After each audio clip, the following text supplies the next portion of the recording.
Hola a todos, bienvenidos a mi canal de biología. Soy Francisco Bueno y te puedo ayudar a resolver problemas de genética y a realizar trabajos de biología. En esta serie de tutoriales vamos a plantear y resolver los problemas de genética clásica y mendeliana que se realizan en la educación secundaria obligatoria y en el bachillerato. Empezamos.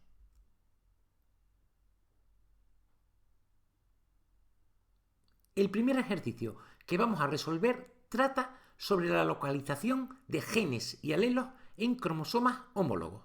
Nos plantean que existen dos genes, uno que regula el color del pelo, otro el tamaño de las orejas.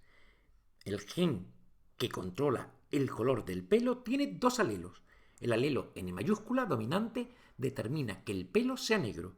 El alelo N minúscula determina que el pelo sea gris. En cuanto al gen que regula el tamaño de las orejas, tenemos el alelo G mayúscula determina que las orejas sean grandes. El alelo G minúscula que las orejas sean de tamaño reducido. Pues bien, antes que nada tenemos que tener en cuenta que los dos alelos que regulan una misma característica se encuentran en la pareja de cromosomas homólogos y en el mismo lugar, visualmente a la misma altura. De esta manera ya podemos analizar los 5 casos que nos plantean. Primera situación, sería un individuo, en principio, dihíbrido, N mayúscula, N minúscula, G mayúscula, G minúscula.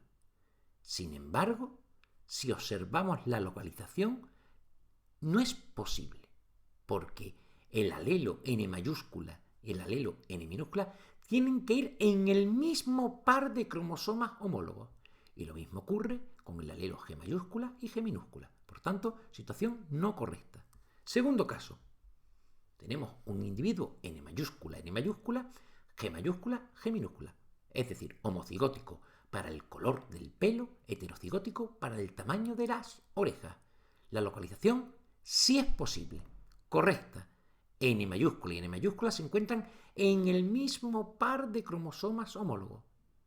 G mayúscula y G minúscula también se encuentran en los dos cromosomas que forman el par de homólogos.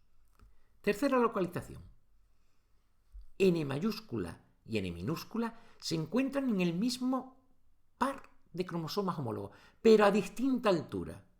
Y lo mismo ocurre con G mayúscula y G minúscula. Esto no es correcto. Los alelos tienen que situarse en la misma localización. En el dibujo deberían de aparecer a la misma altura. Lógicamente, en la realidad podrían darse determinados tipos de mutaciones y que esta situación pudiera ser real, pero en condiciones normales no lo es. Cuarta situación. Tenemos un individuo dihíbrido, N mayúscula, N minúscula, los dos alelos en los dos cromosomas homólogos, la misma altura, correcto. G mayúscula y G minúscula, los dos alelos en los dos cromosomas homólogos, misma altura. Por tanto, la situación es correcta. Y por último, atención, nos aparecen los dos genes en el mismo cromosoma. El gen que determina el color del pelo y el tamaño de la oreja están en el mismo cromosoma. N mayúscula y N minúscula, los alelos, están en los dos cromosomas homólogos, a la misma altura. Lo mismo ocurre con G minúscula y G mayúscula. Pues bien, esta situación es correcta.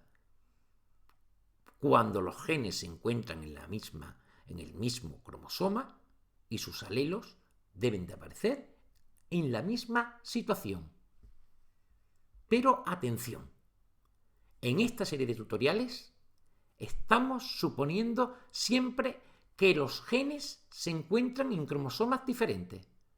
En otros tutoriales analizaremos la herencia, ligeramente distinta, de este tipo de situación, es decir, cuando los genes se encuentran en el mismo cromosoma. Pero eso será mucho más adelante. En el siguiente problema nos plantean un cruzamiento entre gallinas. Unas tienen las plumas marrones y la cresta sencilla, las otras tienen las plumas blancas y la cresta en roseta. Son razas puras. Por tanto, sabemos que la F1, de acuerdo con la primera ley de Mendel, será uniforme, tanto en genotipo como en fenotipo. Lo que nos piden es las proporciones que aparecen en la F2, en la segunda generación filial. Nos indican que el color marrón es dominante con respecto al blanco y que la cresta roseta es dominante con respecto a la cresta A sencilla. Pues bien, teniendo en cuenta que los progenitores son líneas puras, podemos deducir sin ningún tipo de duda su genotipo. Uno de los progenitores, plumas marrones, tendrá que ser M mayúscula, cresta sencilla tendrá que ser R minúscula. El otro progenitor, plumas blancas, tendrá que ser de genotipo M minúscula. Su cresta es en roseta, que es el rasgo dominante, por tanto, R mayúscula. Cuando se forman los gametos, solamente existe una posibilidad. En los gametos aparece un cromosoma homólogo de cada pareja. Como son homocigóticos, solamente hay un tipo de gameto en cada progenitor. Uno forma un gameto con el alelo M mayúscula, R minúscula, y el otro progenitor forma gametos que llevan el cromosoma con el alelo M minúscula y cromosomas con el alelo R mayúscula. Cuando un espermatozoide fecunde a un óvulo, solamente hay una posibilidad. En consecuencia, todos los hijos, todos los pollos serán idénticos en genotipo y en fenotipo, de acuerdo con lo que predecía la primera ley de Mendel.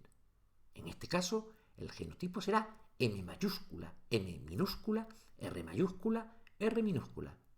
Es decir, el 100% de la descendencia tendrá las plumas de color marrón y la cresta en roseta. Para realizar el cruzamiento y obtener la F2 tenemos que analizar el genotipo de los progenitores. En este caso son heterocigóticos.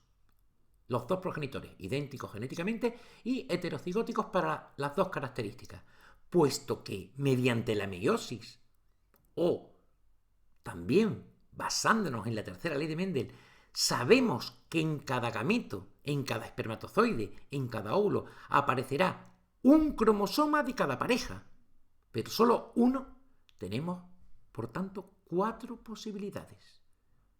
Es decir, los progenitores idénticos formarán 4 tipos de gametos. Se forman millones de células reproductoras, espermatozoides, óvulos, pero solamente hay 4 tipos distintos. M mayúscula, R minúscula, uno de ellos. Otro de ellos, M mayúscula, R mayúscula. El tercero, M minúscula, R minúscula. Y el cuarto, M minúscula, R mayúscula. Entre los millones de células reproductoras, todas corresponden a uno de estos 4 genotipos.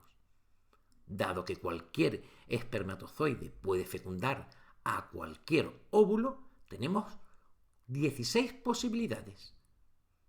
Para evitar errores, utilizamos el cuadro de Punnett. En la primera fila ponemos los gametos de un progenitor y en la primera columna ponemos los gametos del otro progenitor. Y vamos viendo las combinaciones que nos aparecen. En principio, sabemos ya 4 por 4, 16, que tenemos 16 genotipos. Ahora, analizamos los genotipos y veremos cómo algunos de ellos se repiten y otros no. Tenemos 9 genotipos distintos en unas proporciones 1, 2, 1, 4, 2, 2, 2, 1, 1. Esto nos da 4 tipos de fenotipos. Si analizamos el cuadro de Punnett o las proporciones genotípicas, vemos que gallinas de la F2 con plumas marrones y cresta en roseta aparecerán 9 de cada 16. Gallinas de plumas marrones y crestas sencillas aparecerán 3 de cada 16. Gallinas blancas con la cresta en roseta, 3 de 16.